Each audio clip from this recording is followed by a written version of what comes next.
So do you rely on technology over your internal knowing?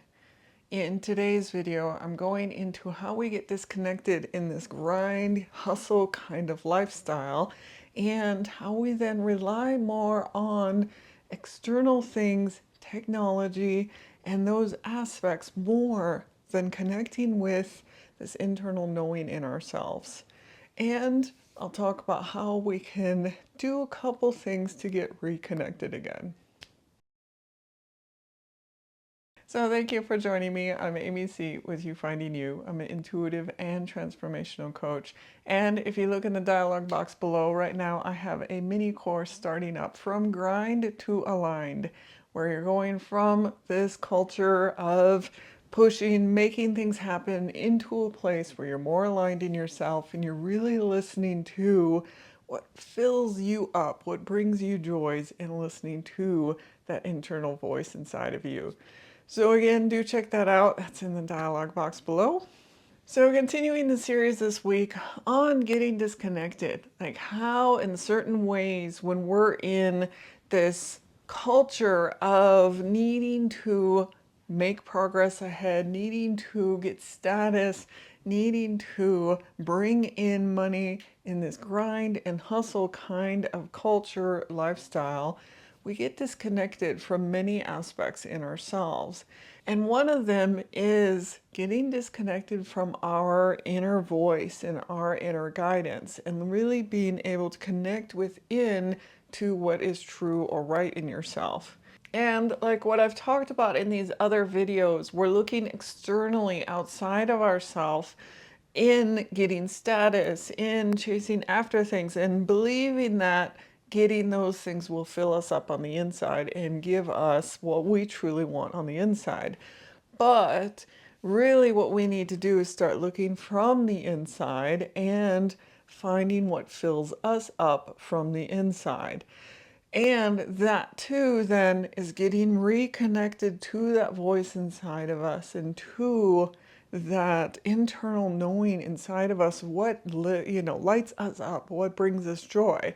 And I've talked about that already in a few videos of seeing what brings you joy. And so looking at this idea of using technology over listening within, I know for myself that recently I was creating a couple different things and I was relying on technology to create it. And I was like, yeah, but this seems so like boring and so dull. And so I was like, wow, this is, I don't connect with it at all. Like it really was just like, oh.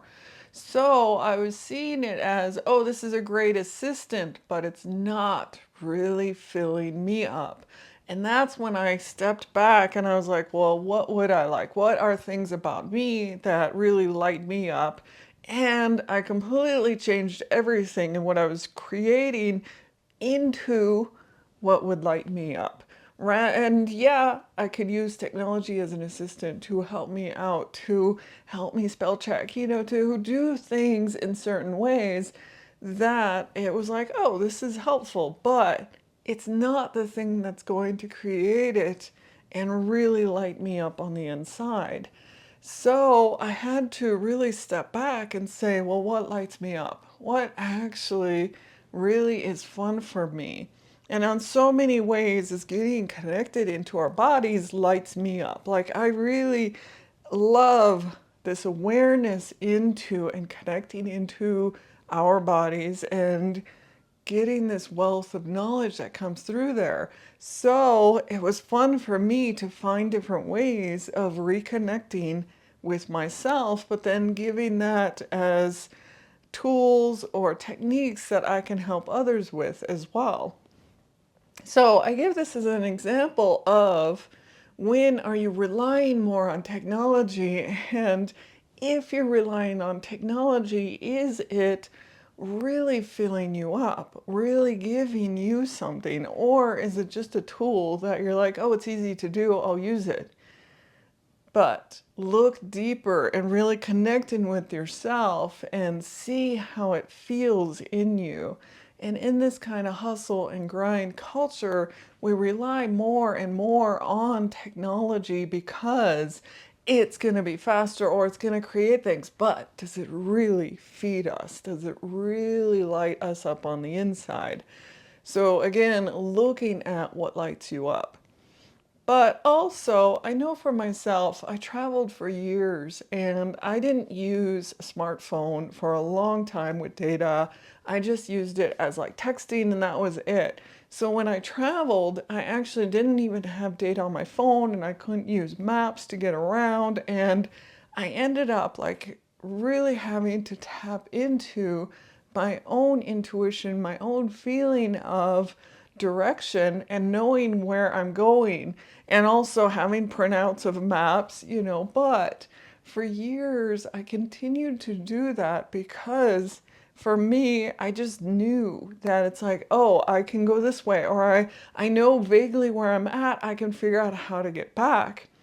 But then at a certain point too, I did then switch over to using data on the phone, having the maps, and now it's like you're in a different place when you start doing that kind of thing, where you rely on it so much that you're no longer connected to the things around you or the awareness within yourself of just naturally knowing, having an idea of your surroundings. Instead, you're just like in the phone paying attention to it. So again, in this example, I explain that not as a it's better or worse, it's different. And we're losing that awareness and connection in ourselves because we are relying so much more on the technology. So in these cases, again, they're easy. They get us through things. So I'm not saying no completely to them. I'm still going to be using my maps too. But I also then put it away and still am able to connect in certain ways and pay attention. But I do really work on getting reconnected into myself. And you can do this through meditation or through journaling, doing breath work, doing different things that get you connected into yourself and aware, and being able to start putting the technology aside and getting reconnected back into yourself again. The first example that I gave, creating and developing some things, it was like I had to put the technology aside and say, what really feels good in me? Because that was not feeling good. And I didn't want to be offering things as products to people or of value and it not lighting me up at the same time. So So it's again stepping back, connecting into yourself, and seeing how you feel inside for these things and does it light you up. And then with the maps or whatever, it's like, yeah, sure, I'm still going to use it so I know where I am and comfortable, but I also can put the phone away and just be present as I'm out and about. So it's starting to become aware of how much, where you use it, and what ways you are getting pulled away and disconnected and relying on things, not relying or connecting within yourself. And again, using things like meditation or journaling, breath work, those kind of things to always come back and get that connection back into yourself. And as well, I have a Patreon page, and again, the link is in the dialog box below. And this is all about getting connected back into yourself and about raising your vibration and getting into alignment in yourself. But really, it's about finding and connecting with who you are and those internal knowings inside of you. So thank you guys again for joining me. And if you are enjoying and getting value out of these videos, do hit that like, share, and subscribe. Thank you again. I'll see you in the next video.